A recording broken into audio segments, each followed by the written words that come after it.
जरा सोचिए, वो ब्रह्मांड जिसे हम अपनी आंखों से देखते हैं, तारे, ग्रह, आकाशगंगाएं, असल में ये सब सिर्फ 5% है। बाकी का 95% हिस्सा अदृश्य है।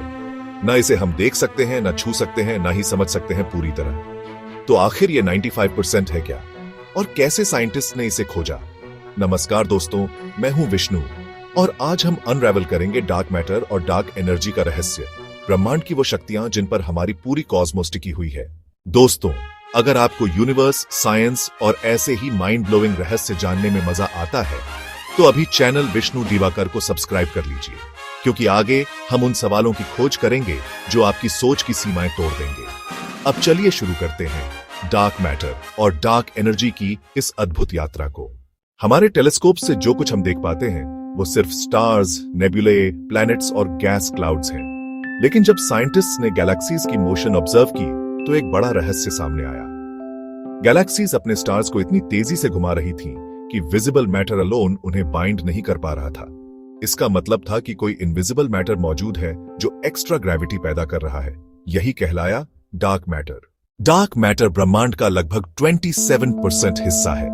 यह न प्रकाश को अब्सॉर्ब करता है, न रिफ्लेक्ट करता है, यानी पूरी तरह इनविजिबल है। लेकिन इसकी मौजूदगी गैलेक्सीज की स्पीड, ग्रेविटेशनल लेंसिंग और कॉस्मिक स्ट्रक्चर्स से साबित होती है। अब सवाल, यह बना किससे है? थ्योरी सजेस्ट करती हैं कि डार्क मैटर शायद एक्सोटिक पार्टिकल्स से बना है, जैसे विम्प्स, वीकली इंटरैक्टिंग मैसिव पार्टिकल्स, या फिर एक्शंस। दुनिया भर में लैब्स जैसे सर्न, फर्मिलैब और इंडिया के भी कुछ रिसर्च सेंटर्स डार्क मैटर को डिटेक्ट करने की कोशिश कर रहे हैं, लेकिन अभी तक हमें कोई कंक्लूसिव प्रूफ नहीं मिला। यानी यह हमारे यूनिवर्स का सबसे बड़ा इनविजिबल पजल है। अगर डार्क मैटर यूनिवर्स को एक साथ पकड़ कर रखता है, तो डार्क एनर्जी उसे तोड़ रही है। 1998 में साइंटिस्ट ने खोजा कि यूनिवर्स सिर्फ एक्सपैंड नहीं हो रहा, बल्कि एक्सेलरेट हो रहा है। इसके लिए जिम्मेदार मानी गई एक मिस्टीरियस फोर्स, डार्क एनर्जी। आज के मॉडल्स के मुताबिक डार्क एनर्जी ब्रह्मांड का लगभग 68% हिस्सा है। यह एक तरह की एंटी ग्रेविटी है जो गैलेक्सीज को एक दूसरे से दूर धकेल रही है। लेकिन इसकी असली नेचर अभी भी मिस्ट्री है। क्या यह वैक्यूम एनर्जी है, या कोई नई फिजिक्स जिसे हम समझ ही नहीं पाए?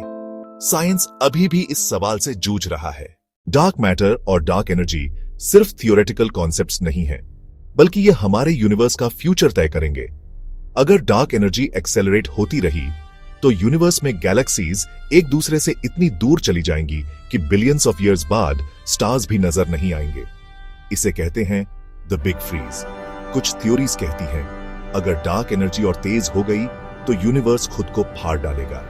इसे कहते हैं द बिग रिप, यानी हमारे यूनिवर्स का भविष्य इन्हीं अदृश्य शक्तियों के हाथों में है। आज दुनिया भर के साइंटिस्ट्स टेलीस्कोप्स और पार्टिकल एक्सेलरेटर्स से डार्क मैटर और डार्क एनर्जी के क्लूज खोज रहे हैं। जेम्स वेब स्पेस टेलीस्कोप भी कॉस्मिक स्ट्रक्चर्स को स्टडी कर रहा है, और पार्टिकल फिजिक्स एक्सपेरिमेंट्स शायद आने वाले दशकों में इस अदृश्य यूनिवर्स की पहली झलक दिखाए।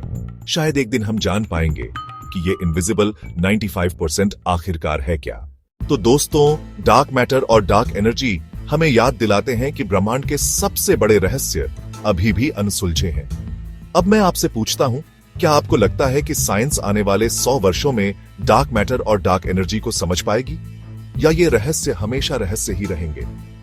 अपनी राय कमेंट्स में लिखिए, और अगर आपको यह वीडियो पसंद आया हो तो इसे लाइक, शेयर और सब्सक्राइब करना मत भूलिए। मैं हूं विष्णु, और मिलता हूं आपसे अगले कॉस्मिक रहस्य में। तब तक सोचते रहिए, क्या हम सच में ब्रह्मांड को जानते हैं, या सिर्फ उसकी परछाई को देख रहे हैं?